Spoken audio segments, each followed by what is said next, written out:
Acho que já tá gravando. Ok. Beleza, Bruno. Aí, aí você pode parar com o compartilhamento, por favor? Eu acho que é isso que está desabilitando o meu aqui de compartilhar. Deixa eu ver se agora Acho que eu deu. parei agora, olha aí. Tá, parou. É. Não é Obrigado. engraçado.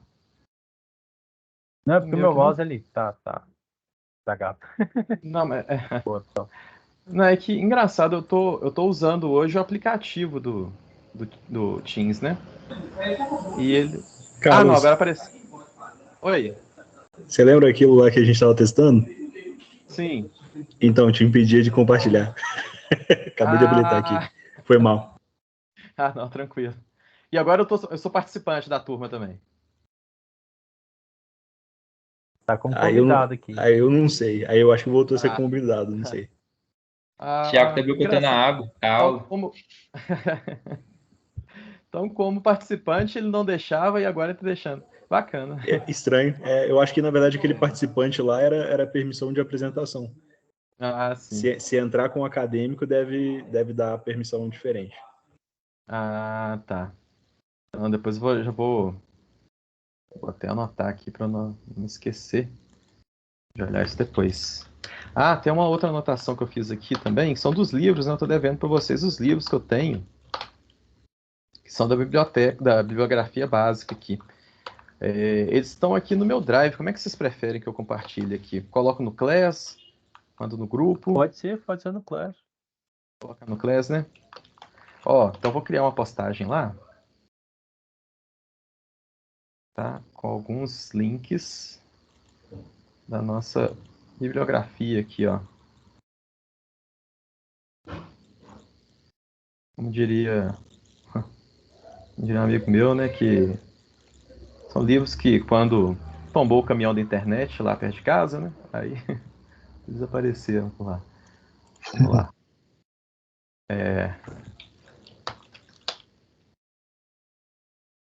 Peguem links de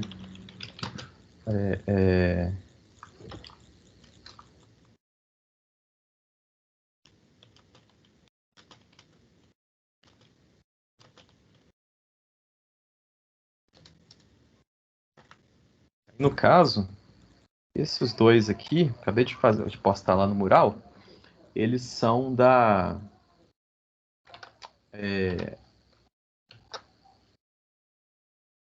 esse Time Series do Brockwell, que foi a referência principal da primeira e da segunda aula, tá? E agora na terceira aula a gente deve tratar um pouco, né, da parte do Arima. E aí o outro livro que eu coloco ali como referência é o livro dos criadores ali, né, de toda a metodologia ali por trás do Arima, né, que são o Box e o Jenkins, tá? A gente não vai entrar em muitos detalhes aqui das abordagens deles, assim, coisa mais profundamente matemática, né? Mas para quem quiser entender um pouco mais, né, sobre a história desses modelos, tem esse livro que não trata só disso, mas trata de outras coisas também em séries temporais, beleza? Então, boa leitura para todos. Deixa eu colocar aqui então, compartilhar aqui a aula para a gente começar. Vamos lá, janela. Deixa eu ver.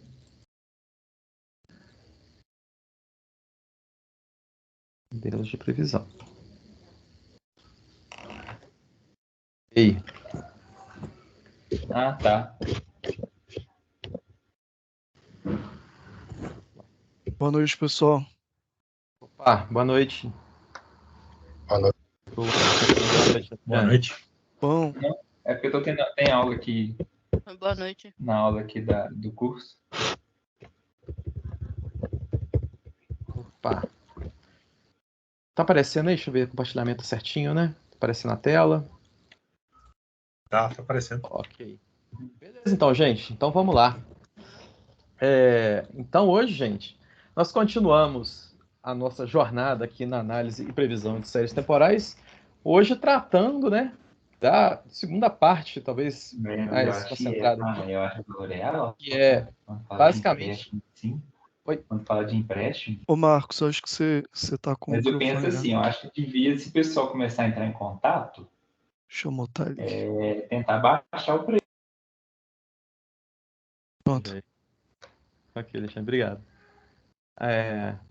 Então vamos lá, gente. Então hoje a gente vai para talvez a segunda parte, né, de toda a nossa jornada aqui nas séries temporais, que é a parte de previsão, tá? Para tratar disso, vai ser um tema que a gente vai seguir por mais de uma aula, tá? Sendo que hoje a gente vai entender primeiro o que é a questão por trás da previsão, tá? E a gente vai abordar 3 grupos de modelos, tá? Na verdade, modelos, eu diria até que métodos, tá? Que são os métodos simples, né? Alguns métodos, vocês vão entender por que vale a pena a gente se debruçar sobre eles, né? Os modelos de suavização exponencial, tá? E os modelos ARIMA, né? Os famosos modelos, né, de autorregressivos integrados de média móvel, tá? Essa vai ser a primeira parte que a gente vai tratar dentro desses métodos de previsão, porque a ideia nas próximas aulas é a gente começar a investir em modelos que tenham a capacidade de resolver séries temporais um pouco mais complexas, tá? Então, essa aqui é só um primeiro contato com algumas das primeiras abordagens, né? Algumas abordagens tidas até como clássicas dentro da área de previsão de séries temporais. E, além disso, né, gente, essa aqui é a agenda para o que a gente tem dessa aula 3, mas a ideia é que hoje a gente tem até 2 aulas, tá? Uma aula 3, que é um pouquinho maior, tá? E depois uma aula 4 mais reduzida, para a gente tratar de como que a gente valida esses modelos, tá? Então, de certa forma, uma microaula, tá? Onde a gente vai falar de métodos de validação, tá? E métricas também de desempenho de um modelo, para a gente poder comparar um com o outro, né?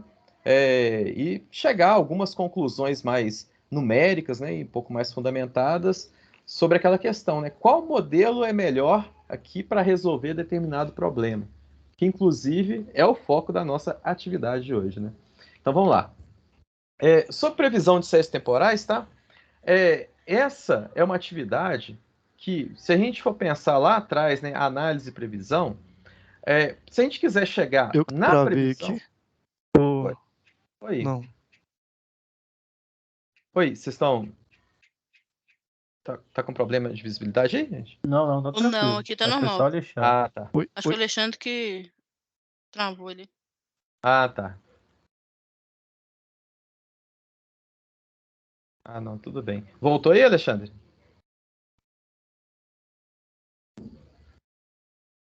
Acho que ele caiu, né?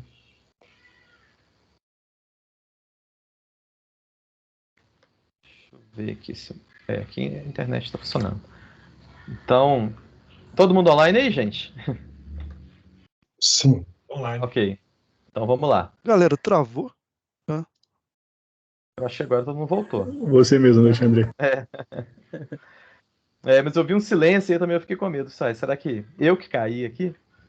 Mas tudo bem. Então acho que estamos todos aí de volta. Pessoal, então é o seguinte. Se a gente quiser chegar na previsão, né, de séries temporais, essa atividade ela vai envolver as seguintes etapas, né? Primeiro, a gente definir o problema, né? O que a gente quer prever, né? Em qual horizonte, por exemplo, né? Fazer a obtenção dos dados, tá? Fazer uma análise preliminar, que é até um pouco desse jogo que a gente fez assim nas primeiras aulas, hoje aqui no início da aula também, né? De abrir uma série, olhar um pouquinho como é que ela é, como é que é o comportamento dela, né? E tudo mais. Eventualmente pensar em uma decomposição para ver se não, acho que assim fica melhor a gente conseguir trabalhar. Ela está muito bagunçada por enquanto. Vamos fazer um pré-processamento, vamos fazer uma diferenciação, vamos fazer alguma coisa aqui para ela ficar de um jeito aqui que a gente consiga realmente encaixar em um modelo e conseguir seguir adiante, né? Pensar em eventualmente uma previsão, tá? E aí, depois que a gente faz essa análise preliminar e consegue entender aonde que a gente vai encaixar em um determinado modelo, a gente finalmente escolhe, né, qual modelo que poderia eventualmente resolver aquela série. E aí, a partir disso, a gente aplica um método de previsão e é muito interessante que a gente faça também uma avaliação dele, né?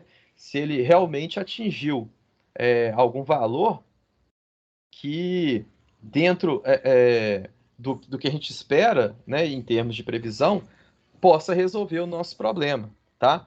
Muitas vezes, esse valor que é retornado, por exemplo, de uma métrica, o número em si, para a gente, não faz tanto sentido, né? Porque às vezes, sei lá, deu um valor lá, o erro dele, se eu fazer uma métrica, tem um valor de 30. Mas 30 por quê?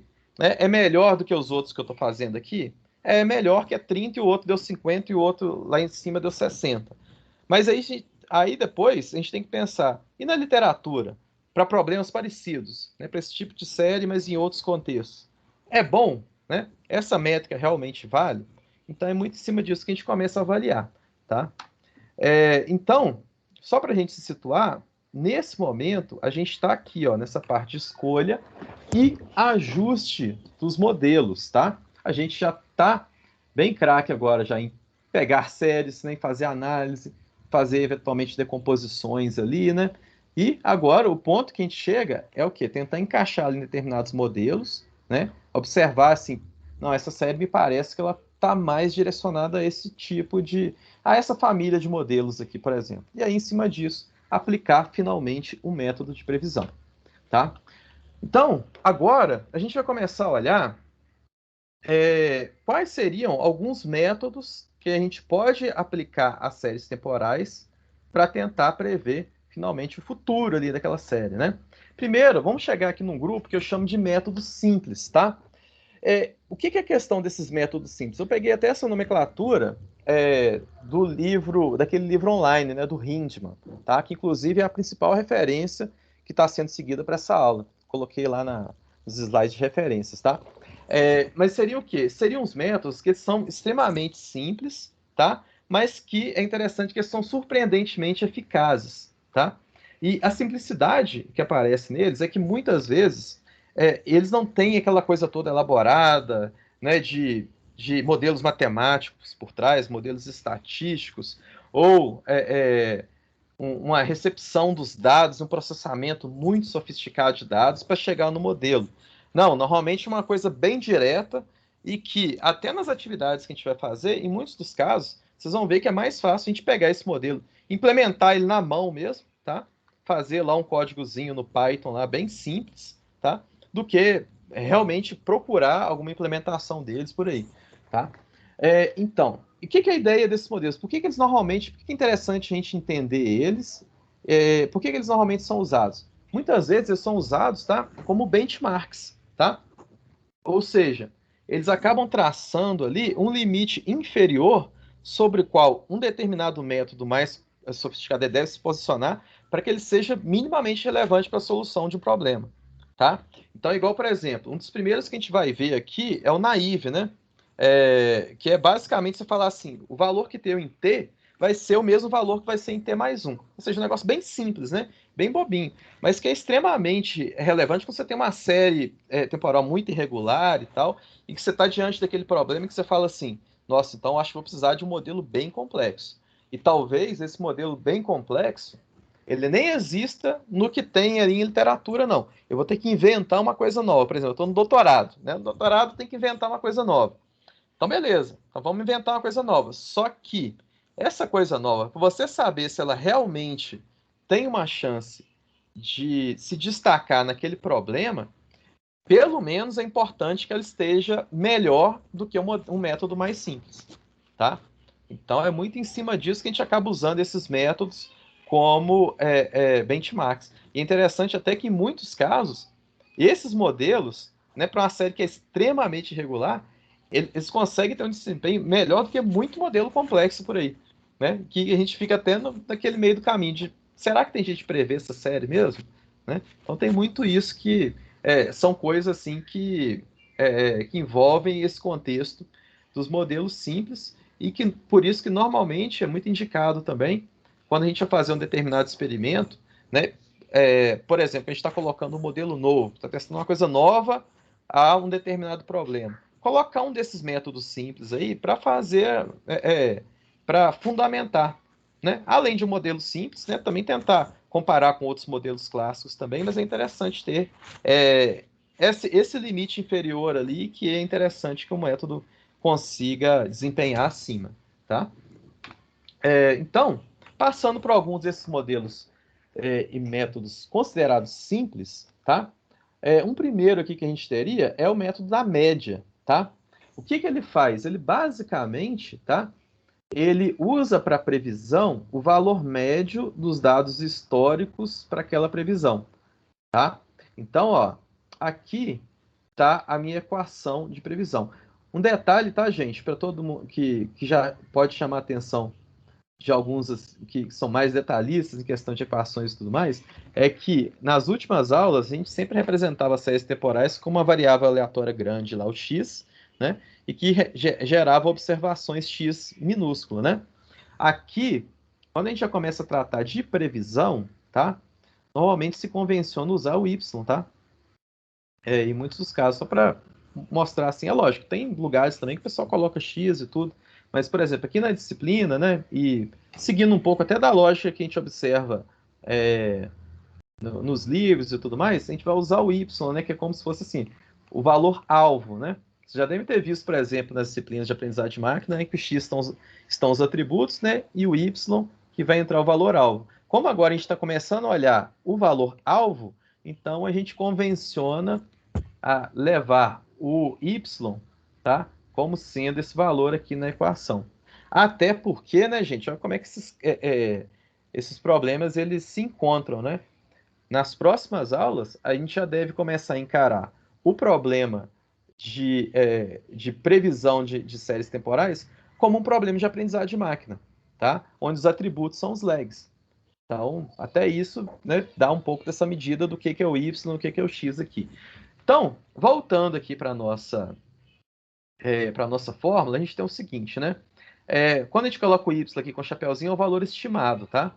Então, a previsão estimada que eu estou fazendo aqui para um valor de y, né, num tempo futuro, que no caso aqui é o horizonte h, tá?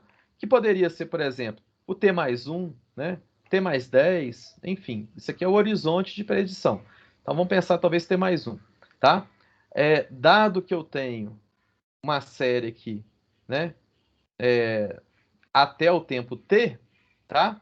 Ele consiste nos valores médios, tá? Que a gente encontrou ou em um determinado recorte, tá?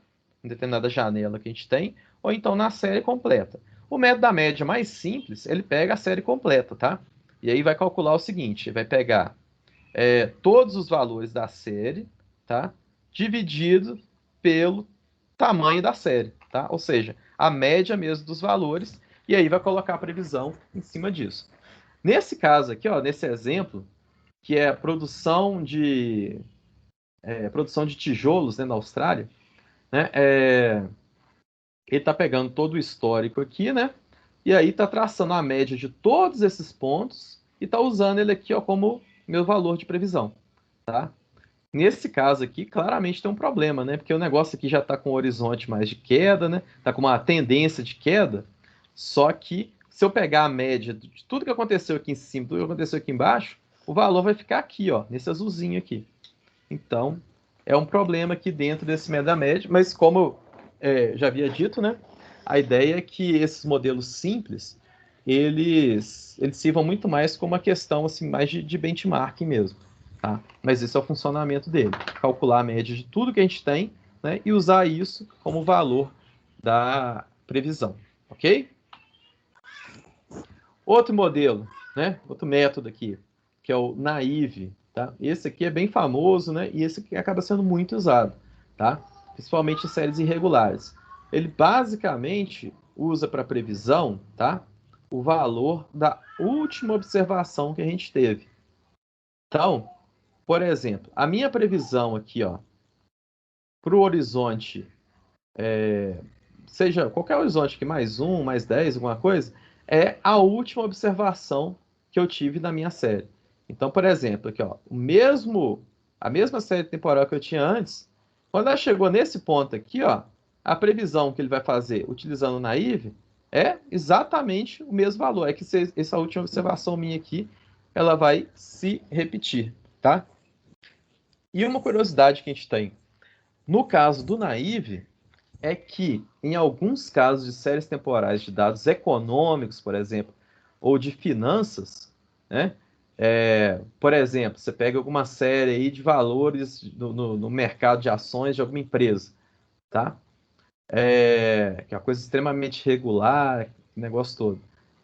O Naive, muitas vezes, dependendo do perfil, né, e da situação econômica, do momento de turbulência que eventualmente aquela série lá esteja representando, tá? Ele pode apresentar, inclusive, resultados notavelmente bons, tá? Tem situações onde fica até difícil, né,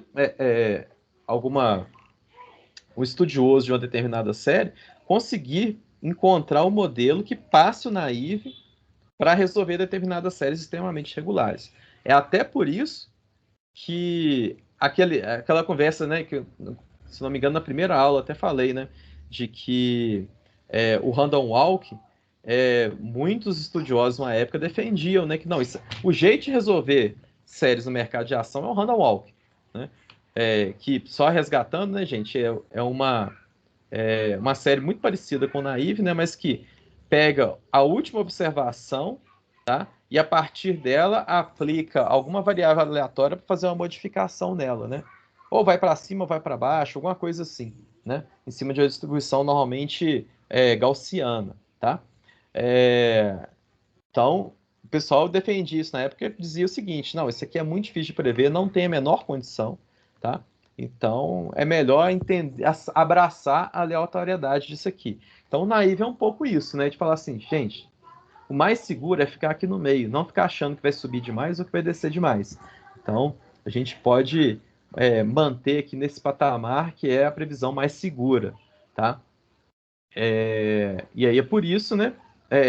Por causa de situações como essa, né, onde a gente vê resultados notavelmente bons para esse tipo de modelo, é que reforça um pouco essa percepção, né? É lógico que hoje a gente tem acesso a mais dados, né? Esse advento do aprendizado profundo também, de modelos cada vez mais complexos, né? Aí a gente já começa a ter um outro olhar para isso também, né? Porque talvez a gente esteja precisando de mais informação para fazer uma previsão mais precisa, tá? Mas ainda assim tem gente que acha que é melhor apostar nessa simplicidade. O Naive, tá? Ele tem também uma variação dele que é a sazonal, tá? E ela seria mais indicada para séries que têm um forte componente de sazonalidade. Por exemplo, uma série que tem um forte componente de sazonalidade, que eu até tenho umas bases aqui, acho que mais adiante a gente deve até mexer, principalmente quando a gente for trabalhar com séries multivariadas, tá?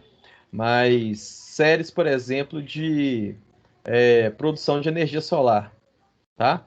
Que elas têm um ciclo muito bem definido ali, ó, que começa ali nas primeiras horas ali da manhã, né? Que é onde começa o sol começa a aparecer, então consequentemente começa a produzir mais energia solar. Tem um pico ali em cima do meio-dia e depois às 6 horas da tarde, né? Quando vai começando a escurecer e tudo, vai descendo. É sempre aquele ciclo, uma sazonalidade muito forte no dia, e que se a gente for extrapolar, né, aumentar o zoom do negócio ali, na verdade diminuir o zoom, né, tem ainda uma outra sazonalidade muito forte que tem a ver com as estações do ano, né? Variáveis climáticas também influenciam bastante. Então, um método naivo sazonal, dependendo, ele pode ser interessante para se aplicar nisso aí como um bom benchmark, tá? Porque é até uma dica para a gente entender que essa série, se você quer realmente prever ela com um bom desempenho, você tem que observar com muito carinho a sazonalidade. Tem que fazer uma boa detecção dela, tem que tentar moldar o seu modelo ali para entender aquilo de forma bem apropriada, e aí sim você vai ter uma previsão mais assertiva, tá?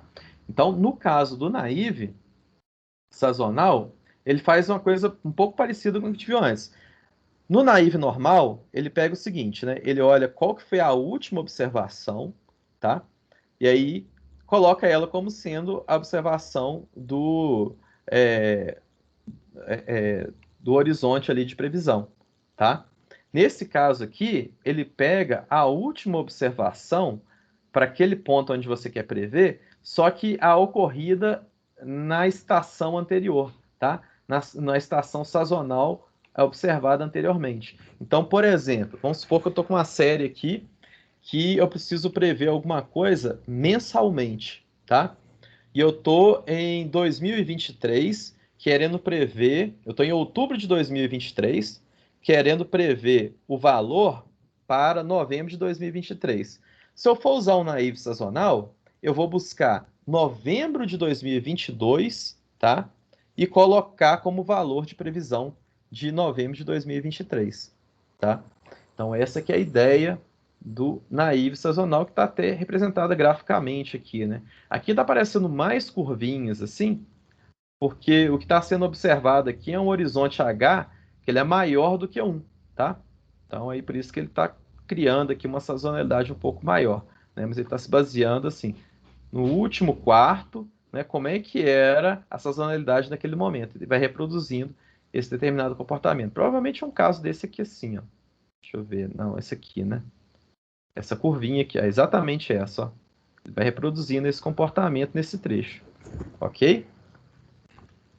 Pessoal, surgindo dúvidas aí, quem quiser comentar alguma coisa, que eu estou só com o olho aqui mais na apresentação, mas vocês podem chamar, pode abrir aí o microfone, chamar, né, tal. A gente vai devagarzinho aqui, importante é todo mundo ir acompanhando, ok?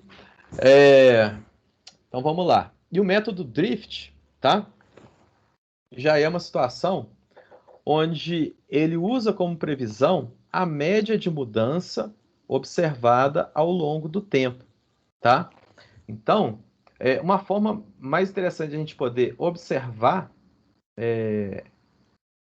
fazer uma analogia para entender como que ele funciona, é mais o seguinte, diferente do que aconteceu naquele outro exemplo, né, do método usando médias, né? No caso dele aqui, ele vai muito mais observar, fazer tipo uma regressão, tá? Como para traçar uma linha que vai pegar o primeiro ponto aqui dessa série que está sendo observada, tá? Ou seja, o primeiro ponto aqui em T, esse T maiúsculo, tá? E depois o último ponto, antes da previsão, tá? E aí vai tentar fazer uma regressão que trace uma reta, tá? Que ligue esse primeiro ponto ao último ponto, tá? E aí, a partir dessa reta, a gente vai extrapolar isso, tá? Para o ponto seguinte, tá? Isso aqui, gente, lembra um pouco a última atividade que a gente fez, né? Onde tinha um último enunciado que... inclusive, tá, gente? Tendo dúvidas e tudo, a gente pode tirar um tempinho aqui também para tentar resolver junto, tá? Tinha uma última atividade lá que era tentar fazer uma primeira previsão, tá? E que a ideia para se fazer isso era fazer uma estimativa de tendência, tá? Usando uma regressão linear, ou seja, traçando uma reta.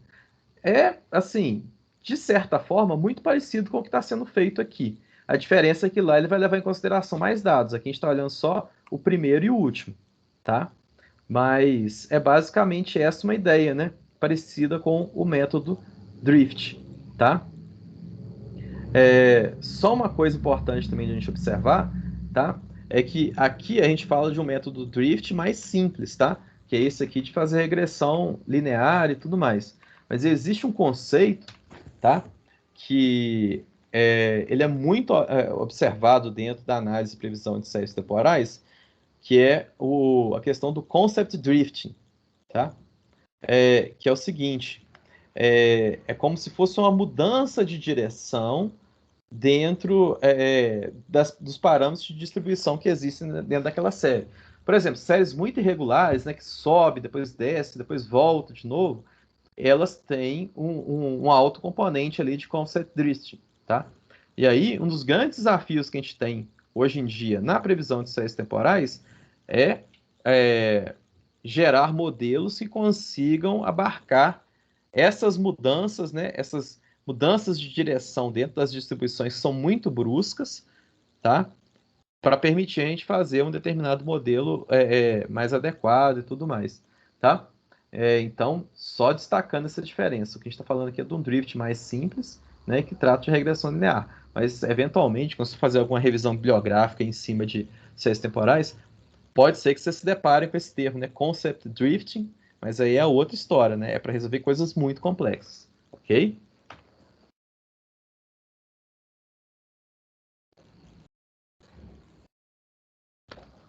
Bom, gente, então, essa primeira sessão aqui, né, Ok, dos modelos professor, mais... obrigado. Opa! Essa primeira sessão dos modelos mais simples, tá? Existem várias outras abordagens também, né, que podem ser usadas como modelo simples, assim como existem várias outras abordagens sobre visualização exponencial, mas a gente vai focar só em algumas aqui mais importantes, tá? Mas vocês têm liberdade também para procurar outros. Até porque, no dia a dia, sempre está surgindo novos modelos dentro de diferentes fundamentações, tá? O pessoal não para, não. Está sempre fazendo alguma coisa nova aí. Então, o nosso foco aqui é tentar um pouco mais focar na fundamentação, né, dos grupos, né, que normalmente são propostos dentro da literatura. Olhar, talvez, alguns que são de mais destaque, tá? Mas sempre vale a pena a gente observar que sempre se pensa em alguma resolução para limitações que existem dentro desses modelos, né? E que é muito importante a gente também observar. A gente vai até discutir uma mais adiante na parte das métricas, tá? Mas, enquanto isso, né, seguimos então para o próximo grupo, que é o de suavização exponencial, tá? Esse termo, tá, gente? Suavização exponencial é uma coisa que a gente até viu em aulas anteriores, né? Que é aquele formato, né? Aquele trabalho que a gente fazia de tentar extrair uma tendência a partir do ajuste de determinadas equações, né? Onde quanto mais relevância a gente desse para o valor atual, mais próximo ficava da série original, né? E quanto mais a gente desse mais relevância para os valores dos lags, né? Os valores anteriores, mais a gente ia fazer uma coisa próxima, mais suavizada e próxima ali de uma reta, por exemplo, tá? Então esse aqui era o conceito que a gente via na suavização exponencial. E só relembrando, tá? Era um caso onde a gente utilizava um parâmetro alfa, que é determinar o grau de relevância de uma determinada observação anterior, tá? Eu vou até mostrar a fórmula a seguir aqui, mas uma coisa interessante é que, da mesma forma que lá a gente conseguia fazer essa aproximação, tá? Para reproduzir uma série que já estava sendo observada ali, né? A gente consegue também, com os ajustes devidos a esses parâmetros, tá? Aplicar isso para uma previsão, né? Mas nesse caso, a gente vai pensar que essa previsão ela é baseada na relevância das observações anteriores. Ou seja, o conceito é muito parecido, só que a diferença é que a gente coloca um passo à frente ali para ser estimado pelas observações anteriores. E aí isso, na hora de ser estimado, vai ser o nosso valor de previsão, tá? Então, olha só, como é que funcionaria aqui a nossa equação, tá? Se eu gostaria, por exemplo, de fazer uma previsão de um valor futuro no horizonte H, tá? Dado que eu tenho T valores de observações passadas, tá? Esses valores vão representar esse componente aqui, ó, que está aqui denotado aqui como LT, que significa level, tá? Depois vocês vão entender melhor quando a gente expandir esse modelo. Mas o que é o level aqui de T? O level de T é o valor de T, né, ponderado com o valor de alfa, né, que é o grande parâmetro a ser ajustado aqui, tá? Ou seja, é a observação mais recente somada com o level, tá? O level do intervalo de tempo anterior. Isso aqui, gente, se a gente for expandir de maneira recursiva, tá? Seria o quê?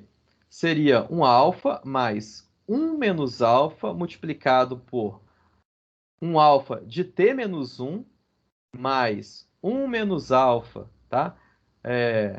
Multiplicado ali pelo o level de t menos 2 e por aí vai, até a gente chegar no último registro que a gente vai ter. E aí, o que vai acontecer quando a gente for começar a expandir isso aqui de maneira recursiva, tá? É que isso aqui, quanto mais for expandindo, menor o peso, né? Porque tem um determinado... você faz uma ponderação aqui no alfa, vai ser 1 menos esse valor ponderado aqui no alfa. E à medida que você for multiplicando, vai ser um valor que é menor do que 1, né? Multiplicado por ele mesmo. Então, vai trazer um valor ainda mais baixo. Então, vai sempre reduzindo. Então, é dessa forma que ele vai fazer dessa suavização, tá? E aí, o grande desafio que a gente tem aqui é o seguinte: tentar entender qual seria um alfa, tá?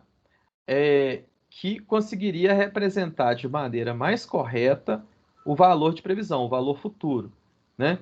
E aí o dilema que a gente tem é o seguinte: o que conta mais na minha série temporal que eu tô avaliando nesse momento? É mais importante a minha observação atual, ou é mais importante as observações que são passadas, né? Ou então, o quanto de importância tem cada um? É 60, 40 aqui, né? Ou é 20% aqui, 80% do passado? Porque talvez tenha um lag lá atrás, que ele é muito mais importante do que o lag que aparece aqui, ó, na observação atual. Tem séries que são assim, tá? Então, tudo isso tem que ser observado. Então, e o problema que fica posto aqui é exatamente encontrar qual alfa que vai resolver de fato esse problema, tá? Para resolver esse alfa, né, que é o problema que está sendo posto aqui, uma solução é a utilização dos mínimos quadrados, tá? O método dos mínimos quadrados, que basicamente é um problema de otimização, tá? Eu até falei dele em aulas anteriores. Basicamente é o seguinte: eu tenho aqui a soma dos erros quadráticos, ou seja, eu pego o valor observado, né, numa série menos o valor que o meu modelo está estimando, tá? E eleva ao quadrado e faço isso para todo mundo que eu estimei o valor, tá? E aí, essa diferença entre o valor observado e o valor estimado, né, o valor retornado pelo método de previsão, tá? Constitui, né, no que a gente chama de, entre aspas, um erro, tá? Uma diferença de um com o outro. O que seria o valor correto e qual que é o valor lá que o nosso modelo chutou, tá? Então, colocando isso aqui e pensando que esse cara aqui, ó, o YT dado t menos 1, né? Ele é representado por esse level dentro dessa suavização mais simples. Então, aí a gente começa a ter um problema aqui, que é o quê? A gente vai colocar todas as observações que a gente fez durante o nosso treinamento, por exemplo, tá? E aí, a gente vai tentar, nesse caso, mexer nesse valor de alfa para chegar num valor, né, que reduza o máximo possível a soma aqui dos erros quadráticos que a gente está tendo, tá? Para a gente chegar nesse valor de maneira mais eficaz, né, de certa forma, mais eficiente também, o que se calcula aqui dentro de um modelo de erros quadráticos é traçar um gradiente dentro dessa fórmula aqui que é quadrática, e aí, aonde estiver apontando esse gradiente, a gente começa a andar, tá? E a gente vai andando e vai tendo uma pista de para onde está indo o nosso problema de otimização, tá? Quando chega num valor mais próximo, né, um valor mais baixo, ou mais próximo do que a gente entende que seria o valor mínimo, a gente para essa movimentação e aí com isso a gente consegue resolver, né? A gente tem um parâmetro ali que poderia ser considerado o mais apropriado para resolver essa equação.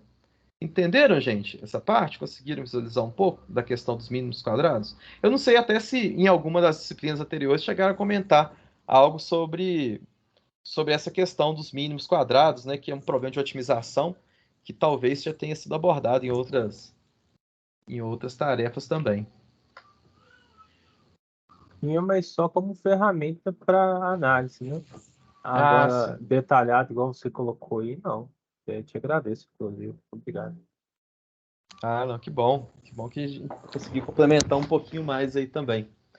Esse é um modelo que ele é interessante, que ele tem muita aplicação, né? E principalmente nessa questão de otimização, ele é bem útil. Ele é legal que, assim, um indicativo que ele tem é muito essa questão de quando você tem uma série quadrática, né? E quando você tem aliás, você tem uma função quadrática. Porque a função quadrática, a tendência é que ela tenha algum formato, assim, ou que seja, como se fosse um U, né? Ou então como se fosse uma curva, assim, tipo um arco-íris, assim, alguma coisa nesse sentido, tá? E aí, quando você aplica um mínimos quadrados, por exemplo, né? E entende ele como um problema de otimização, a gente tem uma facilidade maior através de um gradiente, por exemplo, para chegar nesse mínimo, porque esse mínimo ele está, de certa forma, ele existe, né? Esse mínimo aqui dessa função que a gente está tentando buscar. Eu lembro muito disso, assim, até no mestrado, que eu tinha um problema que depois que eu coloquei um problema de linha de transmissão, que eu tinha que tentar achar em que ponto dela que tinha acontecido uma falha, né?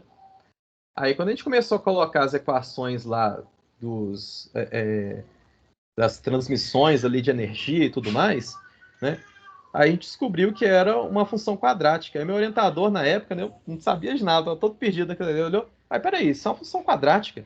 Então, se é uma função quadrática, mínimos quadrados. Você vai ter o valor na pinta já. Eu falei, olha só que legal. Aí na hora que eu apliquei, realmente, pá, ele acertava lá, né?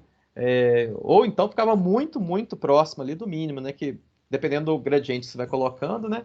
Ele pode andar um pouco, né? Então você tem que ir e voltar. Mas ele chegava bem próximo disso aí por ser uma função quadrática. Aí foi um negócio daí que eu aprendi que, pessoal, então quando tem alguma função quadrática e a gente precisa minimizar ela de alguma forma, o método dos mínimos quadrados ele é muito usado, né? Ele é bem eficiente nesse sentido. Então, gente, nessa questão aqui de encontrar um alfa, né? Como a gente está tratando aqui, né, da função quadrática, né? A aplicação dos mínimos quadrados é uma ferramenta bem apropriada para a gente chegar em um alfa que finalmente tenha um ajuste apropriado ali para a gente conseguir fazer a previsão, tá? E aí, tendo esse alfa em mãos, tá? Aí a gente consegue finalmente... Nossa, peraí. A gente consegue finalmente, tá? Fazer o cálculo aqui, né, mais ajustado da nossa previsão, tá? Então, percebam que um mecanismo que a gente usa até para fazer um ajuste da série, ele é extremamente poderoso, né? Nesse sentido, né? Que dependendo da série que a gente tiver, ele pode ser bem adequado, né? Se a gente conseguir ajustar bem essa série aqui, a gente tem uma boa chance até de fazer previsões com um índice interessante de acerto, tá? Depende, obviamente, muito do tipo de série que a gente vai trabalhar. Mas, de qualquer forma, até esse ponto aqui, ó, o relacionamento entre o modelo de previsão aqui, o valor estimado, e os lags passados é uma coisa extremamente linear, né? Vocês concordam que essa previsão que está aparecendo aqui, ó, ela é basicamente em um termo aqui alfa, mais, né, um level lá de valores passados, que é um relacionamento que está dentro dessa ordem aqui só, né, uma ordem 1, tá? Ou seja, um negócio bem linear. E muitas vezes os problemas que a gente tem na vida real, eles são um pouco mais complexos, né, que eventualmente a gente não conseguiria explicar de maneira eficiente, tá? Com representações mais lineares. E aí foi pensando em cima disso que alguns pesquisadores já começaram a propor melhorias aqui para inserir tendência lá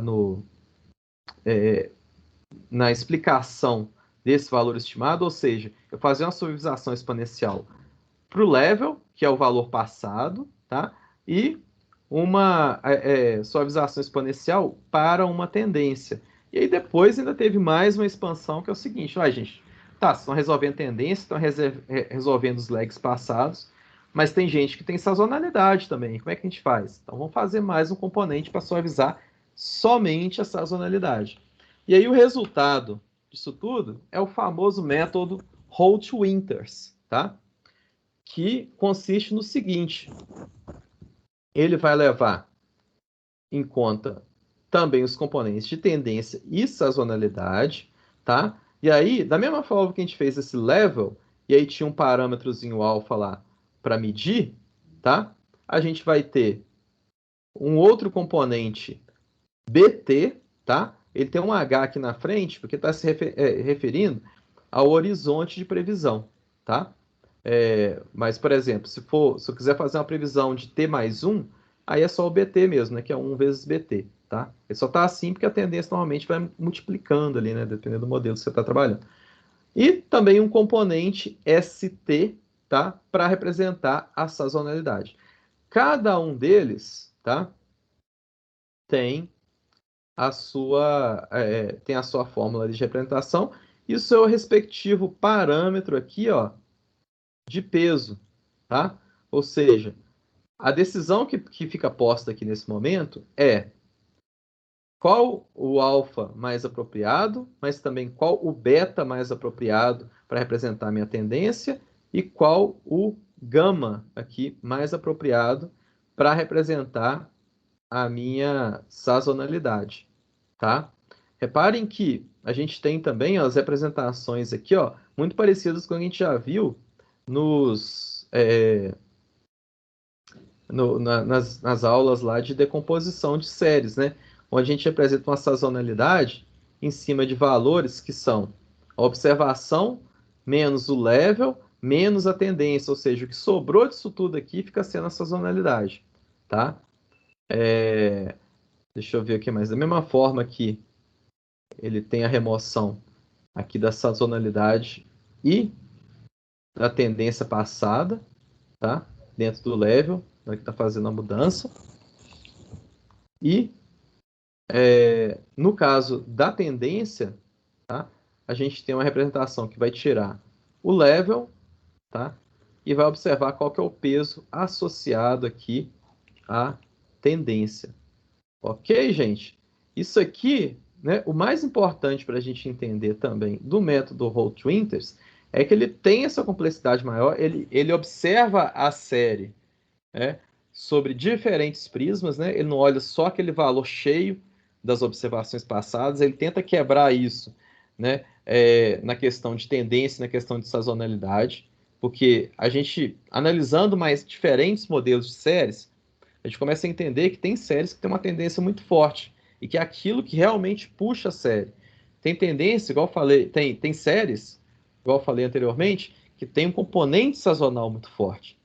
Então, isso pode ser a coisa mais importante. Então, ele tenta primeiro quebrar esses componentes e entender o seguinte, que talvez os lags passados não sejam tão importantes assim quanto, por exemplo, a sazonalidade. E aí ele dá essa flexibilidade em cima de 3 parâmetros diferentes. Tá? A estimativa dos parâmetros, nesse caso, até para a gente estar numa situação aqui que ela vai ter uma escala um pouco maior e vai envolver mais parâmetros, normalmente ela é feita com outro método, que é o método da máxima verossimilhança. Tá? Eu até coloquei um link lá para o livro texto do Hindman, tá? Aquele online, sobre detalhes mais aprofundados aí sobre como que é o método da máxima verossimilhança. Mas é um método também que ele é muito usado em modelos de aprendizagem de máquina, tá? Dependendo, modelos de otimização também, para conseguir achar os parâmetros mais apropriados. Muitas dessas caixas pretas que a gente usa no dia a dia, né, para fazer um determinado aprendizado, durante a etapa de treinamento, tá? Para conseguir ajustar os seus parâmetros internos, eles trabalham bastante com o modelo de máxima verossimilhança, que basicamente vai tentar reduzir também essa distância entre o valor previsto e o valor observado, tá? Mas só que com outras técnicas um pouco mais sofisticadas, né? Justamente para conseguir lidar com uma gama maior de parâmetros, ok? Então, esse aqui é um método, né? Se a gente for trabalhar na parte de suavização exponencial, tá? Principalmente para séries que vocês observem que sejam um pouco mais complexas, que seria interessante elas serem decompostas em valores distintos, tá? Nesse caso, é mais indicado partir para o método Roll-Winters, que ele é mais completo nesse sentido, tá? Eventualmente, até uma série mais simples, ele pode resolver, talvez com algum bom desempenho, porque simplesmente na hora de fazer a determinação dos parâmetros, você pode entender que, não, sazonalidade nesse caso aqui não faz tanta diferença. Então, vou começar a colocar um negócio aqui bem próximo de zero, aqui, tendência também não tem muita coisa, o negócio são só os lags. Então, ele pode até resolver. Mas aí, entra uma outra coisa que é muito importante, né, que é a questão de parcimônia de parâmetros, tá? Parcimônia de modelos também. Muitas vezes é mais importante a gente... e por isso até é importante a gente entender como que uma série funciona, tá? Mas muitas vezes é mais importante a gente utilizar modelos mais simples, né, mas que resolvam bem determinados problemas, do que partir para aquela garantia de que, não, eu vou no mais complexo mesmo, porque ele vai resolver aqui, independente do problema que eu tenho pela frente, tá? Porque muitas vezes pode até prejudicar a resolução daquele problema, tá? Porque você está colocando uma complexidade extra que, às vezes, pode não resolver o que você quer, tá? E, além disso, você pode ter ainda um outro problema futuro, que é uma questão que eu acredito até que o Fred já chegou a comentar em algumas disciplinas. Eu acho que na apresentação do curso, né, e talvez nas outras disciplinas também, ele chegou a falar, que é o problema de interpretabilidade dos dados, tá? A gente abraça modelos mais complexos, aí na hora de começar a explicar por que ele faz aquilo, tá? Por mais que ele esteja fazendo muito bem, pode ser uma tarefa um pouco mais ingrata, né? A gente chegar lá e falar assim, não, pois ele funciona, mas é uma caixa preta. Aí, muitas vezes, né, a pessoa que vai usar aquele modelo, né, que você está propondo e que você está dizendo que ele tem um bom desempenho, ela pode torcer o nariz, assim, cara, tá, ela está funcionando bem, mas por que ela funciona bem? Se você talvez não está conseguindo me explicar, então, como que eu posso confiar que ela sempre vai funcionar bem? Né? Quando você for embora daqui, eu vou colocar esse negócio para funcionar aqui, por exemplo, na minha empresa, mas ele pode. E se ele fizer uma previsão maluca aqui, que eu não sei explicar depois por que ele fez determinada previsão. Então, até essas coisas a gente tem que balancear, e por isso que normalmente é indicado a gente pensar numa parcimônia dos modelos que a gente está trabalhando. Isso vale também para séries temporais. Uma série bem simplesinha, às vezes um modelo bem simples daquele ali, né, com só um level explicando, a coisa mais antiga que não tem tanto peso, a coisa mais recente é o que tem impacto maior, é muito mais interessante, até para a gente entender os dados que a gente tem em mãos, né, e saber trabalhar com eles da melhor maneira. Beleza, pessoal? E agora, então, seguindo aqui, nós vamos então para os modelos ARIMA, tá?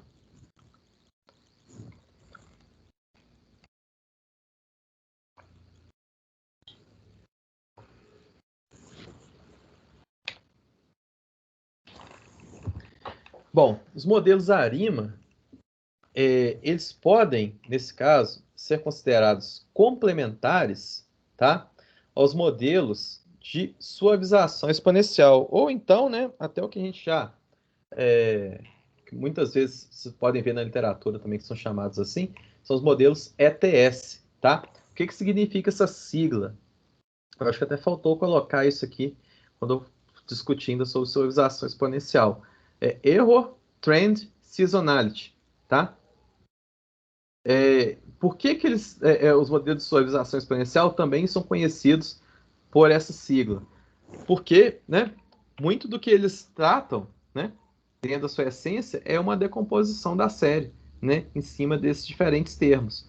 Em cima da tendência, em cima de sazonalidade, né, e de um resíduo que tem por trás. Até um pouco do que a gente discutiu bastante ali na última aula, tá? Então, é importante vocês terem em mente também essa sigla, né, ETS, que se refere a isso esses modelos que a gente acabou de ver, e muitas vezes, até se for usar uma implementação pronta, tá? Pode ser que apareça lá como Exponential Smoothing, né, na implementação, ou então simplesmente um ETS, tá? E aí é importante a gente ter em mente aqui o que isso quer dizer, tá? Então, já conhecemos os modelos ETS, tá? E agora, entrando na família Arima, tá? Uma coisa que a gente pode falar deles aqui é que eles podem ser considerados complementares aos modelos de suavização exponencial, tá? Por quê?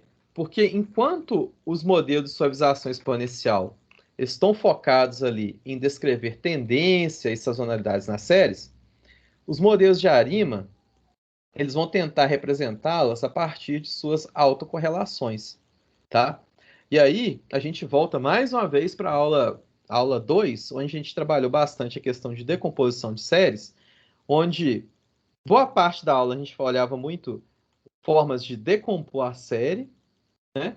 E aí, na outra parte, a gente já se preocupava mais em observar as autocorrelações que aconteciam dentro dessas séries, tá? Ou seja, são dois olhares que a gente tem, partindo de pontos de vista diferentes, sobre o mesmo conjunto de dados, tá? E ambos vão trazer informações relevantes para a gente, né?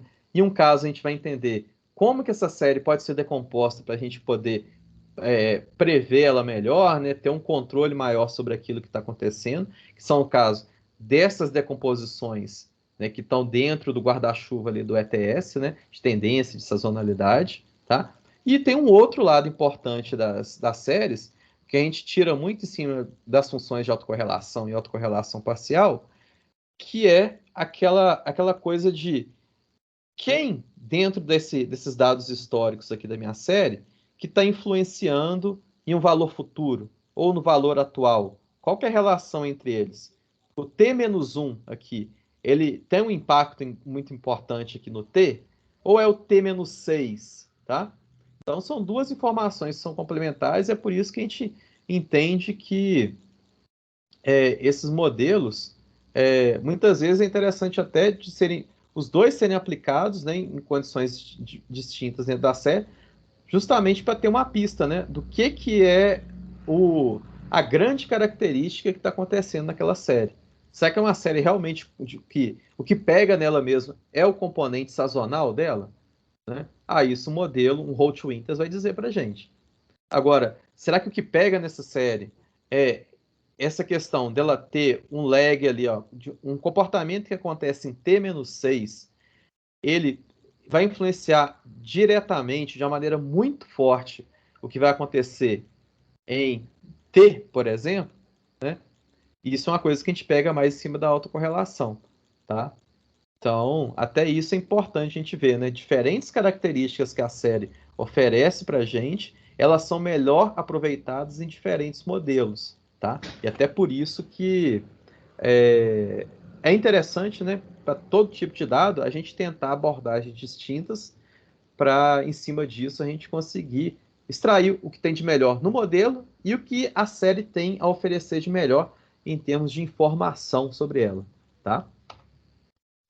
Bom, então, partindo aqui do nosso Arima, né, a gente vai primeiro decompor ele nas partes, né, que muitas vezes acabam sendo usadas nesse modelo, né?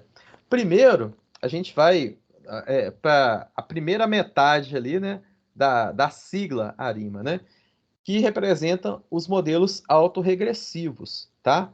Ou conhecidos aí, né, como modelos AR. Lembrando, tá, gente, que o Arima, né, que é um modelo já bem famoso, né, que a gente vê no dia a dia e tudo, né? Quando se fala em séries temporais, muita gente já comenta sobre ele, mas o modelo AR, tá? O modelo autorregressivo, ele também existe, tá? Tanto que na maioria das bibliotecas que oferecem uma implementação de Arima, tá? Também oferece uma implementação só de AR. Mas depois você vai entender que o próprio Arima, ele pode se tornar um AR, tá? Dependendo dos parâmetros que você passa para ele. Mas aí entra até aquela questão que eu havia comentado antes, né? Sobre a parcimônia do modelo. né? E que, se você já está fazendo um arima, que depois você descobre que ele, na verdade, ele se comporta como um AR, é melhor usar um AR mesmo, que é muito mais fácil até de você explicar os seus dados, tá? Bom, então, o modelo AR, tá? Ele trabalha nessa questão de ser autorregressivo, tá? E o que é uma autorregressão? É uma regressão que vai ser de uma determinada variável contra ela mesma, tá? Então eu tenho uma série temporal ali, uma série histórica e tudo mais, onde todos os pontos que existem ali, eles são observações de um mesmo dado, tá? E aí, nesse caso, o que eu estou observando aqui, tá? É quanto que os dados passados, tá? Vão indicar, vão gerar uma determinada reta ali, né, por exemplo, né, que vão me levar para o meu valor futuro, tá? Então, é um processo de regressão que a gente faz, e é um processo de regressão que a gente acaba realizando aqui em função de diferentes observações passadas, tá? E aí, quantas observações a gente vai levar em consideração para a nossa regressão, tá? Esse é o primeiro ponto. Isso é definido por um parâmetro no AR, tá? Chamado P, tá? Então, quando a gente fala que a gente está aplicando o modelo AR de ordem P, tá? Significa que a gente está considerando os P lags passados para estimar um valor em T, por exemplo, né? Então, essa equação aqui indica isso.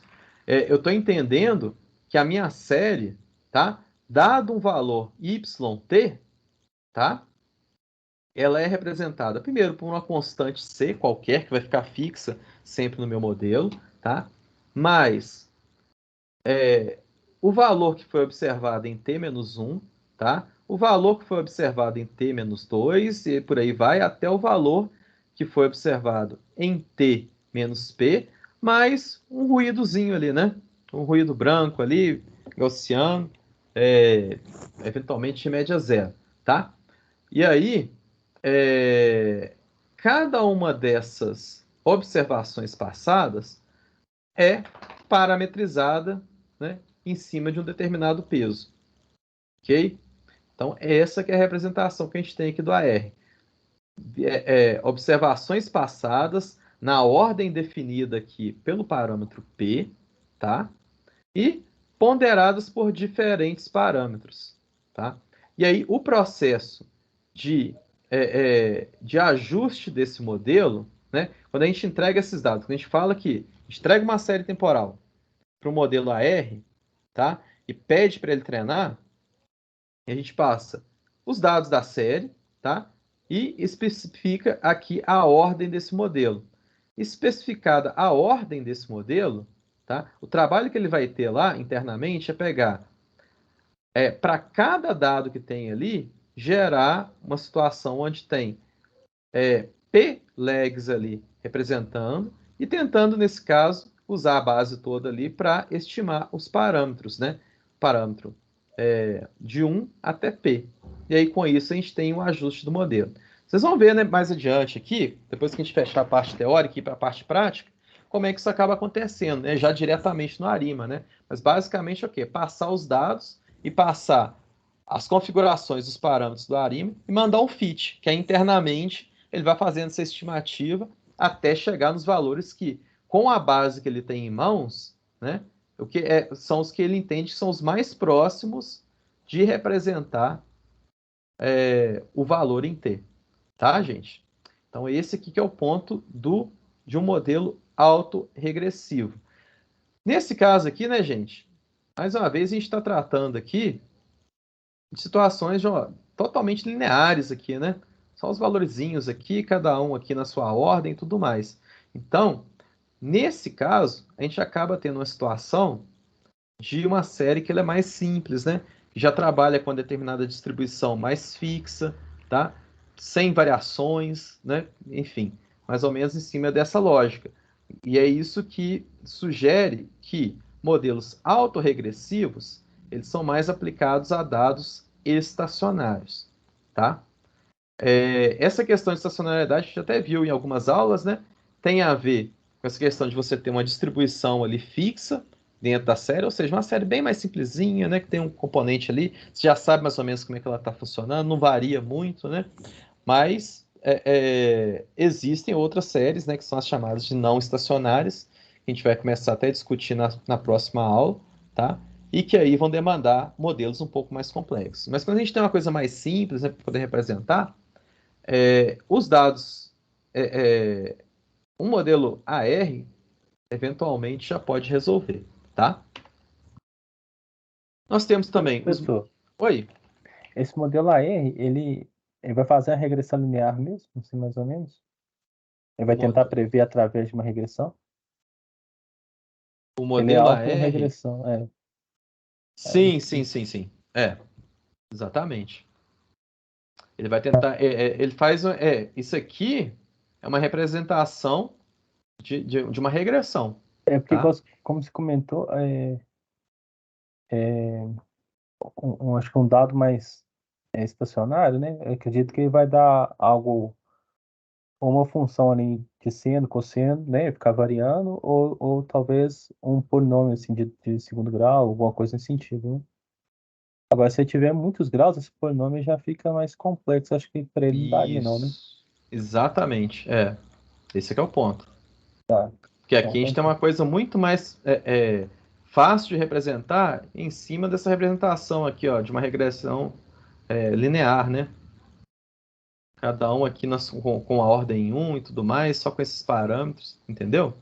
entendi. Então, por isso que ele é mais adequado aí para os dados estacionários. Quando começa a ter subida, descida, né, com a coisa mais complicada, aí ele já tem um pouco mais de dificuldade de conseguir resolver o problema. Então tá, obrigado. Entendeu? Nada. Então, gente, já na outra ponta do Arima, a gente tem os modelos de média móvel, tá? Que são modelos que, nesse caso, ao invés de a gente observar as observações passadas, tá? Como y-1, né? t-1, né? Em t-2 e tudo mais, a gente usa os erros de previsão passados, tá? Que, no caso, vão acabar sendo inseridos também dentro de uma fórmula com formato de regressão, tá? Então, por exemplo, aqui, ó, aqui eu tenho o ET-1, tá? Seria o valor que eu previ, o valor que teria sido previsto lá no anterior, menos o valor observado, tá? Então, essa que é a ideia aqui, ó, nesses outros campos. E aí, para esse primeiro, é assumido aqui, né, por exemplo, esse ET, tá? É como se já fosse um ruído branco, tá? E aí, com isso, a gente tem esse componente aqui para poder representar. Um pouco parecido aqui, né? A gente tem o ET, tá? No modelo autorregressivo, que é o ruído branco. Aqui a gente continua tendo esse aqui, porque nesse caso a gente não tem a diferença do observado para o estimado, tá? Enquanto que nos demais a gente faz essa estimativa aqui, ó, tá? Da diferença entre o que foi previsto e o que foi de fato observado. Cada um deles também parametrizado de uma forma muito parecida com o que acontece no AR, tá?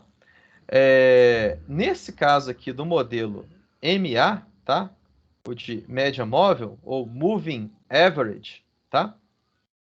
Ele recebe um parâmetro que normalmente é convencionado como sendo o parâmetro Q, tá? Então, quando a gente tem um modelo MA de ordem Q, tá? Significa que eu vou observar esses erros de previsão passados de ET-1, tá? Até ET-Q. A forma de se estimar esses parâmetros que estão aparecendo aqui, tá? É muito parecido com o que acontece lá no caso do AR, tá? A gente passa a série e internamente vão sendo feitas as medidas, tá? Dentro do modelo. E aí, em cima disso, tem essa representação feita aqui dos modelos de média móvel. Ok? E aí, gente, juntando os dois, né, e pensando que cada uma dessas representações mais lineares, elas têm essas limitações, principalmente pela questão de que elas precisam ser elas precisam de uma certa estacionariedade no dado que está sendo observado, é que a gente tem, então, é que surgiu a proposta, né, de um modelo que englobasse os dois, né, pegasse as boas características de cada um e, ao mesmo tempo, tá, conseguisse lidar com coisas um pouco mais complexas. Então é por isso que a gente tem o ARIMA, tá, que é uma sigla para Autoregressive Integrated Moving Average, tá? Essa aqui é a sigla dele aqui,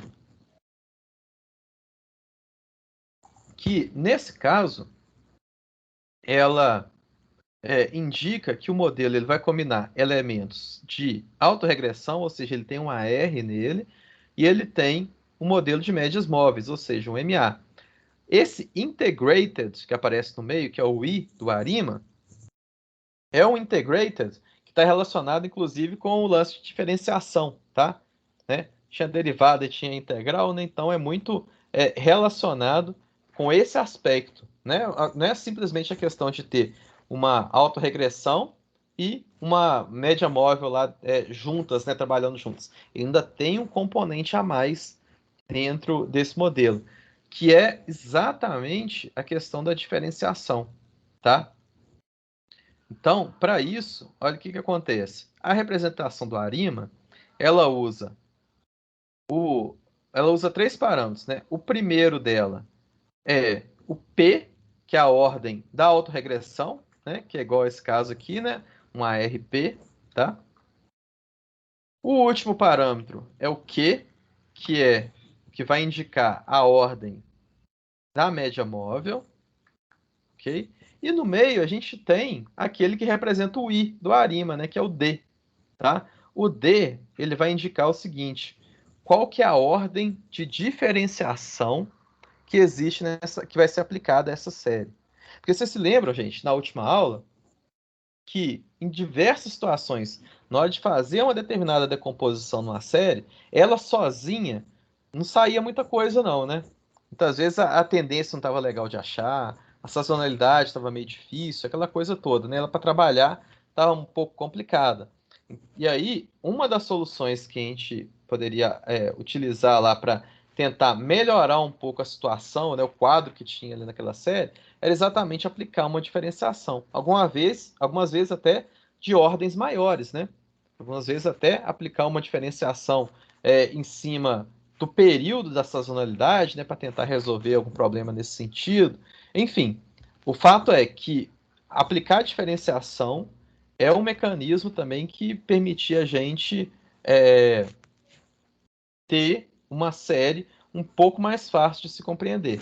E aí é exatamente essa proposta que existe aqui no Arima, né? A gente poder ter um mecanismo que aplique algumas diferenciações na série original, de modo a pensar que, quem sabe, aplicando essas diferenciações, a gente não passe a ter um pouco mais adiante uma série eventualmente estacionária, né? E aí, com isso, a gente teria uma facilidade maior de trabalhar em cima de autorregressão e média móvel. Ok? Entenderam, gente? Então, essa que é a grande premissa aqui do Arima, né? Essa grande sacada dele, que é você, além de integrar a questão das médias móveis e da autorregressão dentro de um método só, a gente dá ter uma flexibilidade de aplicar diferenciação ali e tornar essa série um pouco mais fácil de ser entendida e de ser modelada, tá? Então esses são os três pontos, né, que existem na hora de a gente padronizar o modelo ARIMA, o P, o D e o Q, ok? Bom, então, no caso aqui, né, a função... Ué, faltou aqui, ó. Ó. Ah, sim, não, tá certo. Que eu pensei que eu estava com um gráfico aqui. Olha só. Então, ó, no caso aqui, ó, desse modelo aqui diferenciado, né? Eu tinha um YT, tá? Que combinava os componentes de AR e de médias móveis, tá? E aí foi aplicada uma diferenciação que está aqui denotada por esse apóstrofo aqui, né? Colocando aqui, ó, em todos os lags que a gente tem. Então, essa diferenciação em cima da série, se a gente usar aquele operador de backshift, tá? Operador para diferenciação, tá? Seria uma nova representação que funcionaria nesse formato aqui, ó, onde a gente tem para cada parâmetro ali da autorregressão, tá?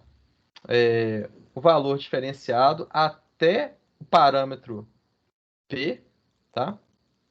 O número de lags aqui, tá? A gente tem as diferenciações colocadas aqui em cima desse componente do YT, tá?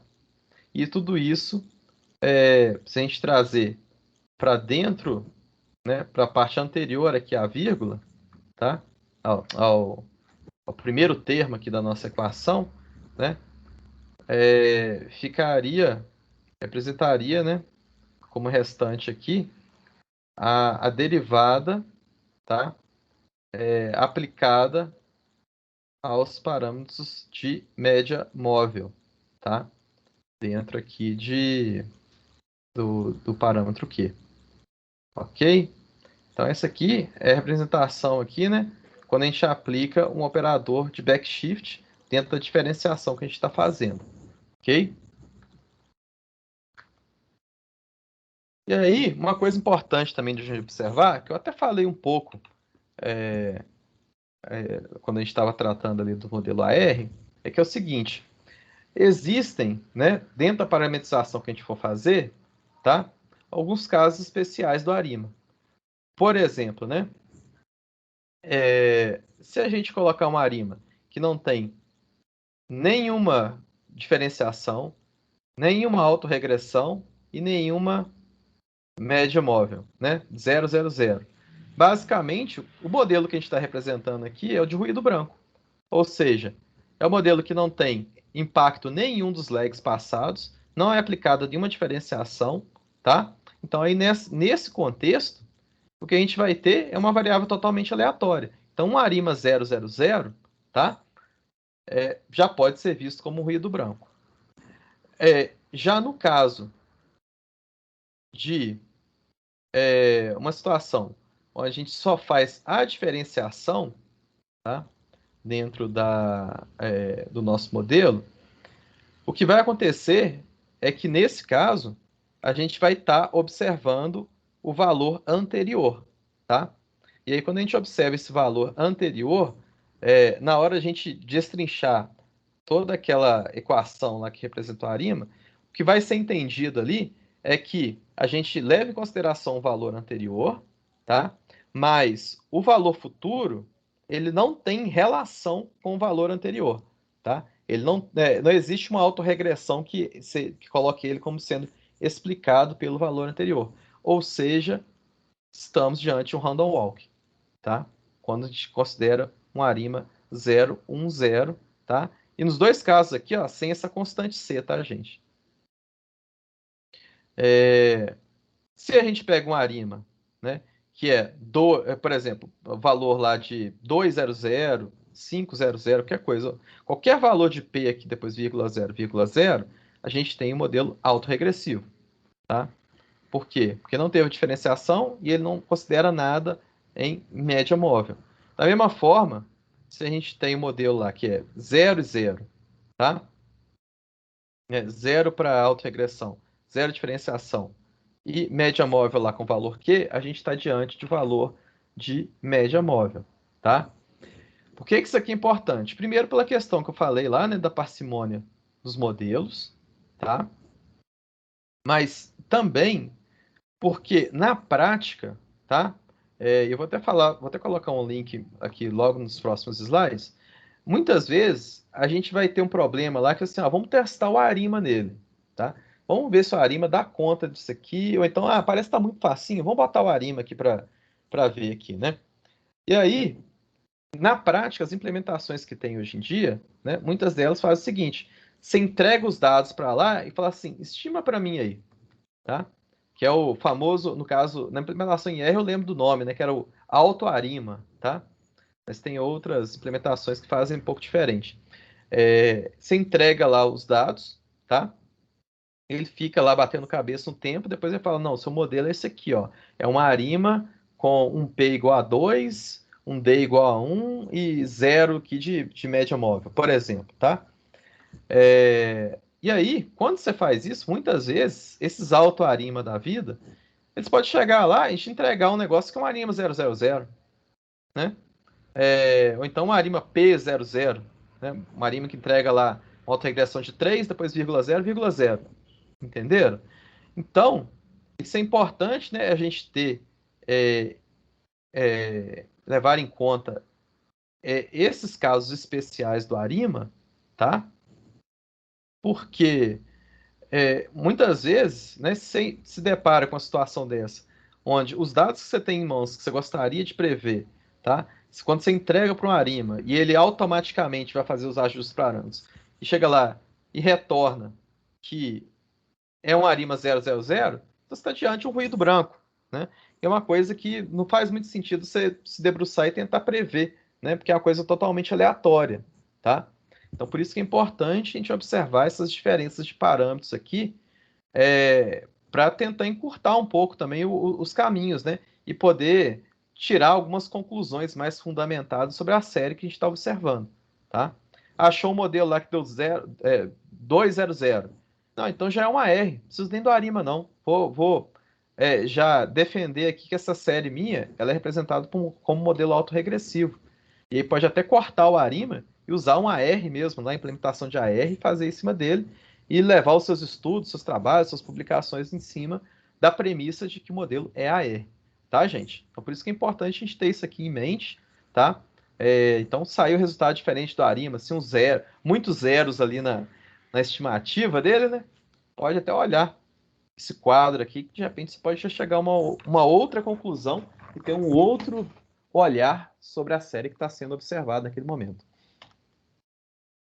Bom, mas aí é o seguinte, né, gente? Igual eu falei, tem formas a gente medir o Arima de maneira automática, tá?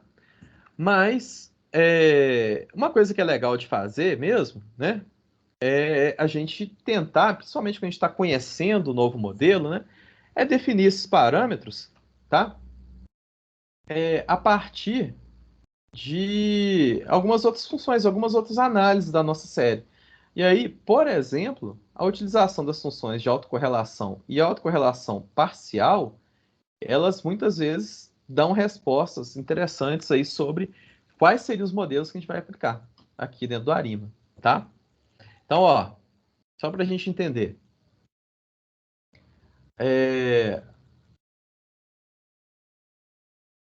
No caso do componente P, tá? Para a gente entender como é que ele está funcionando, se a gente traça uma determinada função de autocorrelação para uma determinada série, a gente traça a ACF e a PACF, tá? Se a ACF está decaindo exponencialmente, tá? Ou apresentando um formato sinusoidal, que é esse caso aqui, tá, gente? Tá aqui embaixo. Ó, tá despencando e fazendo formato sinusoide, né? Aqui, ó, indo e voltando, né? Fazendo essas curvinhas aqui. Então, se você tem uma série que na hora que você roda a CF nela, ela tem esse formato, e é interessante o tanto de série que é assim, tá, gente? Quando a gente coloca, talvez até nos trabalhos aí, você já deve ter visto um caso desse, né? Fazendo um sinusoide aqui, né? Se tem um caso desse, e se a gente tem, ao mesmo tempo, a gente coloca PACF, tá? E aí no lag P, sei lá, no lag 2, né, que indica ali que é T-2, tá? A gente tem um pico aparecendo Deixa eu ver até se esse exemplo aqui pode ajudar a gente, ó. A gente tem aqui um negócio muito alto, significativo, igual esse caso aqui, tá? Ou então, talvez até nesses casos aqui, não tem tanta coisa assim, né? No caso da PACF. Esse aqui, ó, por exemplo. A gente tem aqui, ó, no 4, por exemplo, né? Já está aqui, ó, acima desse limiar aqui, que indica que a coisa é insignificante, né? Ou pouco relevante, tá? Se tem alguma coisa aqui, algum pico aparecendo, tá? Para esse valor, e não tem nada em volta dele, é ele que aparece um pouco maior aqui, então significa que a gente tem ali, ó, alguma razão para indicar um valor P, por exemplo, nesse caso aqui, igual a 4, tá? Então, essa é uma conclusão importante que a gente pode chegar quando a gente está calculando ACF e PACF. Aí você deve perguntar, né? Professor, mas tem aqui, ó, o P, mas e o D? Como é que eu chego nesse D? Aí a questão é o seguinte. Normalmente, a gente faz assim, né? Faz primeiro um cálculo da série sem diferenciação e vê se aparece esse comportamento, né? Sinusoide de um lado na ACF, tá? E picos ali na PACF. Se for assim, a gente já tem um modelo ali, né? Para aquele determinado P, tá? E com zero de diferenciação. Agora, se a gente não conseguiu chegar a conclusão nenhuma nesse caso, porque, por exemplo, né? Teve um decaimento aqui exponencial, mas aqui na PACF não teve nada de significativo, tá? Fosse todo mundo aqui, ó, dentro dessa linha pontilhada, ou seja, pouco relevantes as correlações, aí a gente pode tentar o seguinte caminho, falar assim, não, a série pura, do jeito que ela tá, sem nenhuma diferenciação, ela tá assim. Deixa eu diferenciar ela aqui primeiro, né? Fazer igual aquele modelo que a gente fez, né? Aplicar um shift na série e rodar ela de novo.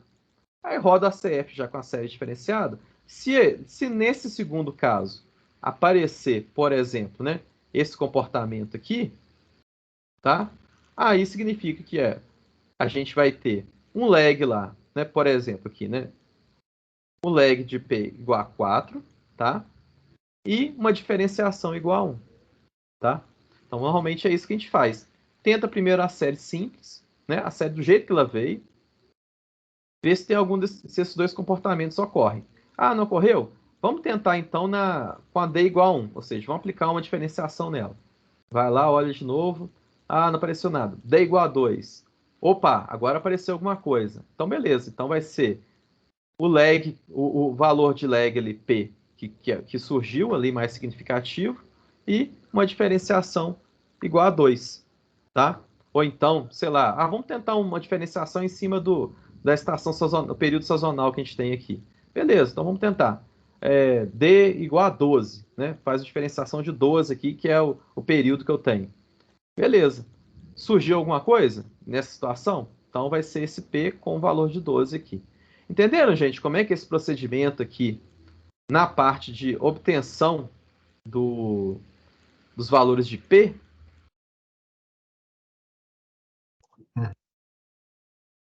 ok? Beleza. Surgindo dúvida, é só perguntar, tá, gente? Eu coloquei aqui mais assim, mais resumido, tá? Mas quem tiver dúvidas isso aí, né? Depois, se for começar a trabalhar nisso aqui também, não tô entendendo, só chamar aí, tá, gente? Mas além disso, Professor, recomendo. eu tô achando que o slide aí tá atrasado. Tá atrasado? Qual que tá aparecendo aí? Tá aparecendo a ARIMA e embaixo tá os dados podem ser representados por um modelo ARIMA e se, aí no caso, mostrando os dois itens, né? Citando os dois itens. Isso, é esse mesmo. Embaixo tem o gráfico da autocorrelação. Isso, é esse mesmo. Tá. Porque se eu tô falando pro caso aqui, ó, da gente buscar o AR, tá? Tá. Nesse ponto aqui, ó, o AR vai ser o parâmetro P. Para a gente buscar um P, a gente tem que diferenciar a função até chegar num ponto onde apareça um componente desse aqui, ó. É porque o seu mouse é que não aparece, na realidade. Foi mal. Ó, engraçado. Pensei que tava aparecendo aqui. Vira e mexe, eu fico fazendo algumas. Eu tinha que instalar aqui a minha mesa digitalizadora. que eu arrumei uma lá no IF. Depois eu vou fazer isso aqui. A gente consegue desenhar. Deixa eu ver, será que tem algum jeito de... Engraçado, né? Quando você clicou com o botão direito aí, ele apareceu. Apareceu? Ó. É. Deixa eu ver aqui, sair do modo... Se eu sair do modo tela cheia, ele aparece agora? Mouse? Não, né? Não. Não, tá não. Que coisa. Eu vou ter que tentar entender o que é isso. Apanhando demais aqui do Teams ainda. Tem que fazer um curso. Olha só. Deixa eu ver se tem alguma coisa. Não, aqui não tem. Será que ele tem alguma coisa aqui de exibição? Não, né? Alterar o modo de exibição. Não. Ah, peraí. Tem uma ideia. Quer ver? Vou mudar o compartilhamento aqui. Rapidão, gente.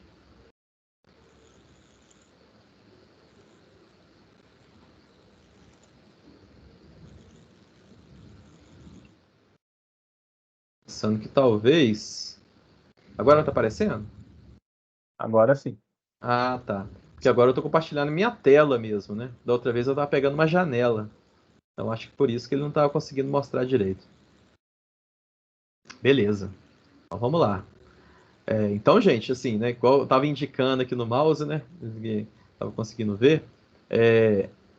A ideia aqui, ó, pra gente detectar o valor de P, tá? O valor de autorregressão, o que é normalmente o mecanismo indicado, se a gente quiser fazer isso manualmente, tá? Primeiro, pega a série pura, tá? Do jeito que ela veio lá assim, e traça as funções ali de autocorrelação e autocorrelação parcial. Se esses dois comportamentos aparecerem, tá? Ou seja, a ACF ficar nesse valor aqui, ó, sinusoidal, indo e voltando aqui, né? E decaindo exponencialmente, da forma que está nessa imagem que está aqui embaixo, tá? E, né, as duas condições têm que acontecer juntas, tá?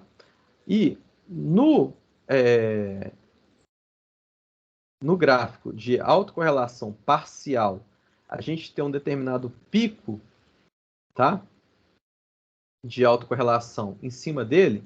E aí, quando a gente fala de valor significativo, é igual um caso desse aqui, tá, gente?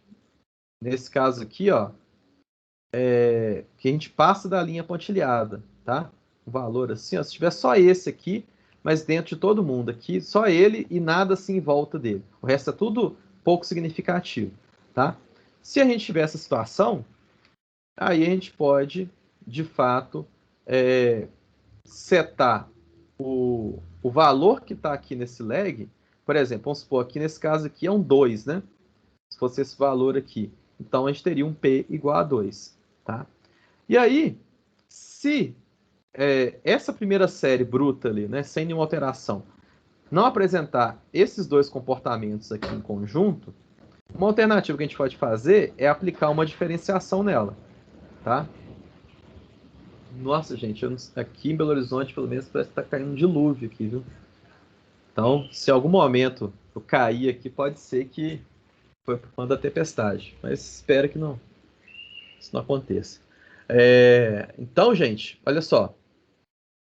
Se nos valores brutos eu não conseguir esses dois comportamentos aqui, aí uma coisa que a gente pode fazer é aplicar uma diferenciação, tá?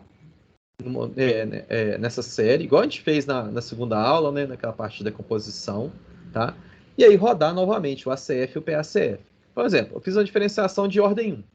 Se eu fizer a diferenciação de ordem 1, e aí esses valores passaram a aparecer, e eles não apareciam na série bruta, tá? Então eu posso afirmar que o meu lag... Opa! Nossa. O trovão aqui, o pessoal fica maluco. A gente pode afirmar, nesse caso aqui, então, que... Espera só um minutinho.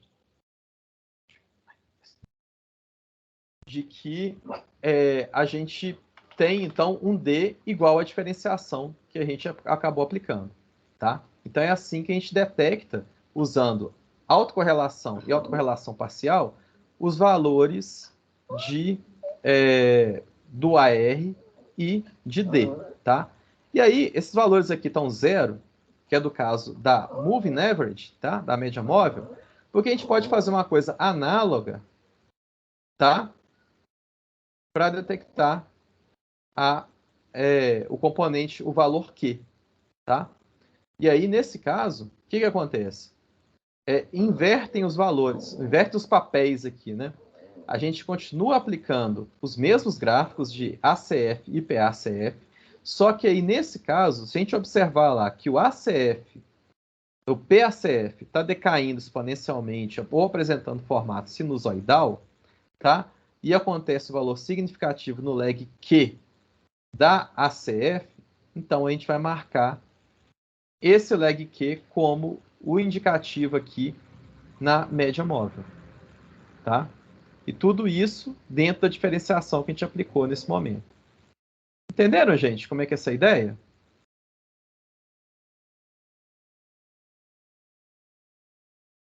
Beleza. Sim. Ok, então, pessoal. Então, esse aqui é o ponto aqui para a gente identificar os parâmetros P e Q. Eu estou colocando eles isolados aqui, né, e com valor de zero, não significa que, por exemplo, se eu achei esse caso aqui, né, no Q, eu vou zerar o lado de cá, tá? Não, nesse caso aqui é só para a gente poder marcar o valor de Q. Mas se a gente observa um outro comportamento aqui em outras séries que a gente está observando, tá?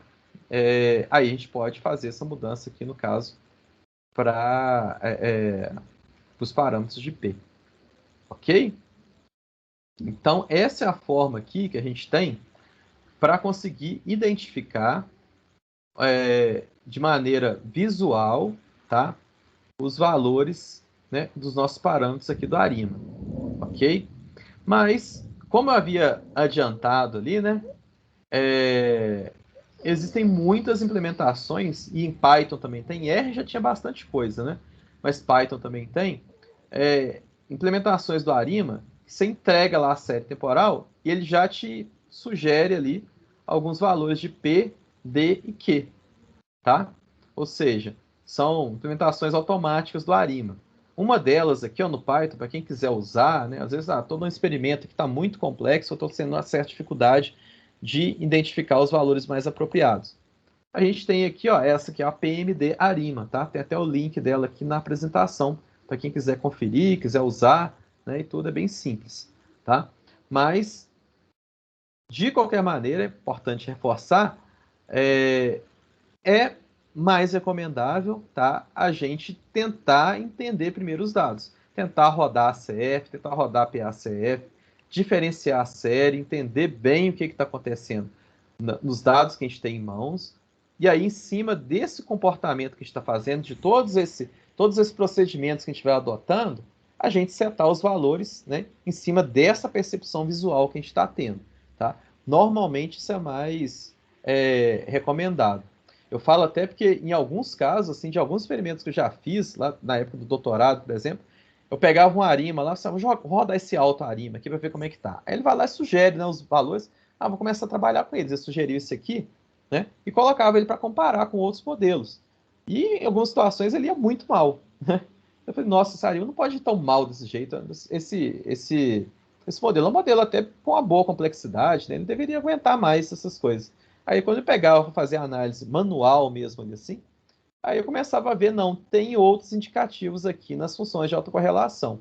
Parece que aqui está melhor de seguir. E aí, seguindo nessa outra linha, né, baseada nos valores que eu vi nos meus gráficos, né, muitas vezes saía uma coisa mais interessante, né, para poder trabalhar.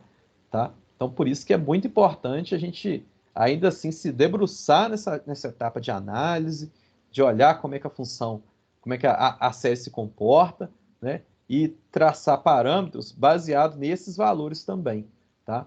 Que isso pode até dar dicas de outros problemas que a gente está tendo ali dentro da série e, inclusive, levar a soluções melhor fundamentadas. Beleza, gente? Bom, e aí, além do ARIMA tradicional, tá? Existe uma outra expansão do ARIMA que é a chamada arima sazonal, tá? Que é um modelo que ele vai acrescentar termos sazonais ao modelo tradicional do nosso arima, tá?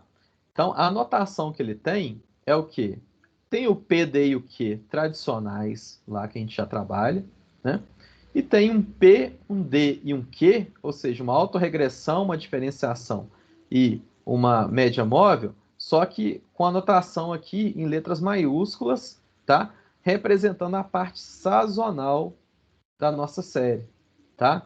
E todas elas ainda com uma anotação aqui embaixo, tá? Indicando o período do componente sazonal, tá? O que é o período do componente sazonal? Se eu tenho uma série que tem uma sazonalidade anual e que ela é registrada de mês em mês, então o meu M, ou seja, o meu período de componente sazonal é igual a 12, tá?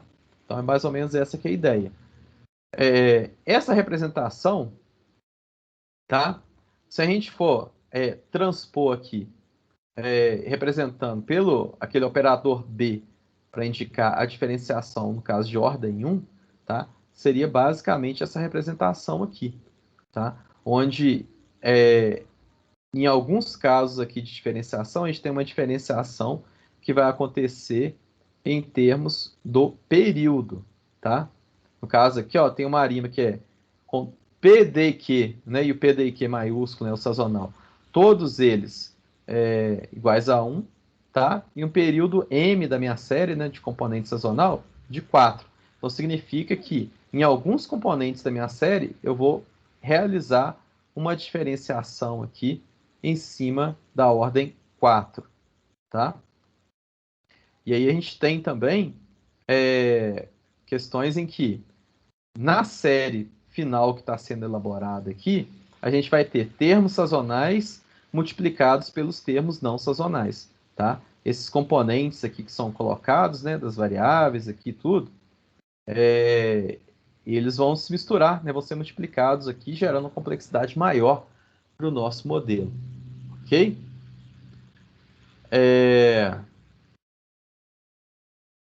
E aí, gente, no caso do arima sazonal, tá? A gente também consegue propor parâmetros para os termos sazonais, tá? Usando as funções de ACF e PACF, tá?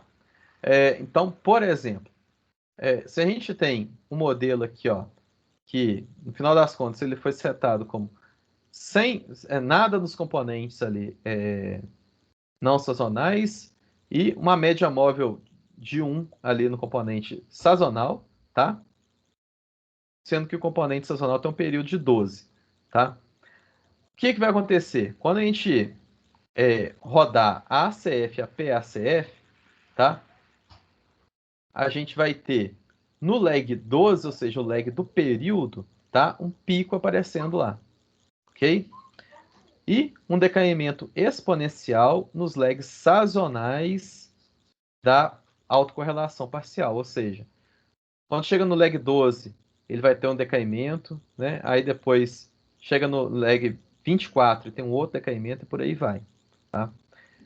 Da mesma forma, a gente tem ali no modelo ARIMA 100, né, de lag 12, de período 12, um pico no lag 12 da PACF, tá? E um decaimento exponencial nos lags sazonais da ACF, ou seja, nos lags 12, 24, 36, etc. Tá? Ou seja, se inverte de maneira parecida com o que a gente viu nesse caso aqui, né? O AR, né, tem decaimento exponencial aqui na ACF e um valor significativo na PACF, enquanto que na MA, no componente de médias móveis, a gente tem um decaimento exponencial na PACF, tá? E um valor significativo na ACF. A mesma relação acaba acontecendo ali, ó, entre o componente de média móvel e o autoregressivo no componente sazonal do nosso arima sazonal, ok? Então esse é o ponto aqui para a gente observar quando a gente estiver traçando arimas sazonais. Eu particularmente acho a arima sazonal muito complexo, assim, né?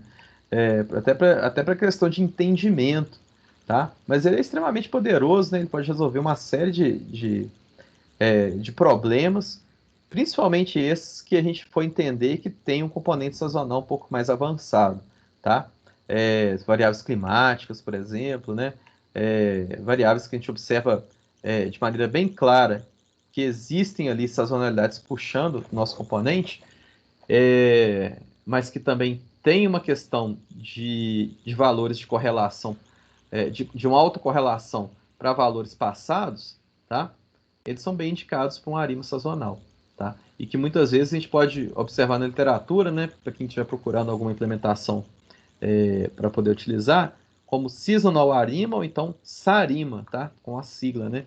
Ele coloca o S aqui na frente para identificar esse componente sazonal dele aqui também. Beleza, gente? Essa parte, então, do arima, né, principalmente essas coisas de detecção, elas são um pouquinho mais chatinhas, né, mas como eu falei, são importantes a gente conseguir, a gente ter esses mecanismos em mãos, né, e se debruçar sobre os dados, tentar chegar em boas conclusões em cima disso, tá? Mas, para quem quiser entender um pouco mais a fundo, essas modelagens que eu falei aqui, tá? A gente tem aqui essa referência, né, essa aqui é a online, né, do Rob Hindman, tá? Os capítulos 5, 8 e 9 são os que abordam esses três grupos de modelos que eu tratei aqui. No capítulo 5 tem a lista dos modelos simples, tá? No capítulo 8 tem os modelos de suavização exponencial, tá? E lá é interessante até dar uma olhada para quem tiver curiosidade, né, de entender mais a modelagem a fundo desses modelos, né, e como que eles chegaram da evolução desde aquele suavização exponencial, que é só o level, né, até o roll to inters, que considera sazonalidade, tendência, tem um meio de caminho lá também que é interessante, né, mas que eu achei que assim para a aula ia ficar um negócio um pouco mais denso, né, então eu deixei lá no livro mesmo, mas para quem quiser acompanhar, entender melhor como é que foi essa evolução, lá está muito bem tratado, tá? Vale a pena dar uma olhada. E no capítulo 9, os modelos da família Arima, tá? Então lá tem também alguns detalhes sobre essa questão de como a gente buscar aqui os melhores parâmetros, né? Como é que é essa evolução da família Arima também, isso está bem contada lá. Então, para quem quiser entender mais a fundo esses modelos, vale a pena dar uma conferida lá também. Essa segunda referência aqui, ó, os capítulos 3 e 4, abordam principalmente os modelos autorregressivos e o próprio ARIMA, tá? Os modelos autorregressivos de médias móveis, salvo engano, estão aqui no capítulo 3 e no capítulo 4 está uma abordagem mais aprofundada do ARIMA em si, tá? Esse livro aqui, né, é um dos que eu compartilhei lá no Class, agora, que está lá no mural, tá? É o Forecasting and Control, que é do George Box, e também, né, o et al. Que está aqui, tem também o Jenkins, né, que tem a abordagem Box-Jenkins, tá? Que fundamenta muitas das coisas ali por trás dos modelos da família Arima. Então, aqui, ó, vocês estão bebendo diretamente na fonte, né, dos criadores desses modelos, tá? Então, para quem quiser entender mais detalhes dessa implementação, provas matemáticas lá também, né? Tem muita coisa interessante lá, então vale a pena conferir esses dois capítulos aqui. E por falar em beber diretamente na fonte, uma curiosidade, né, que eu não tinha me atentado até hoje, né, depois de ter usado muitas vezes essas bibliotecas, é que a Stats Models, que a gente já usou até em alguns problemas, a gente deve usar hoje também, um dos criadores é o próprio Rob Hindman. Então, estamos aí, ó, bebendo em várias fontes aqui, ó, das principais bibliografias aqui que a gente está usando. Beleza, pessoal? Bom, então com isso a gente fecha essa primeira parte aqui. Eu percebi que agora já são 8 horas, então acho que a gente pode fazer um intervalozinho, né? Vou pegar aqui, agora são 8h10. Então a gente pode ir talvez até 8h30, né, gente? Aí a gente volta, Beleza. né? Beleza. Aí a gente volta com a aula 4, Tranquilo, professor. falando da parte de validação, e seguimos para a parte prática, tá? Colocando um arima para rodar e fazendo determinados processamentos, ok? Ok, obrigado. Beleza, então, Beleza. gente. Então, 8h30 estamos de volta. Beleza, pessoal.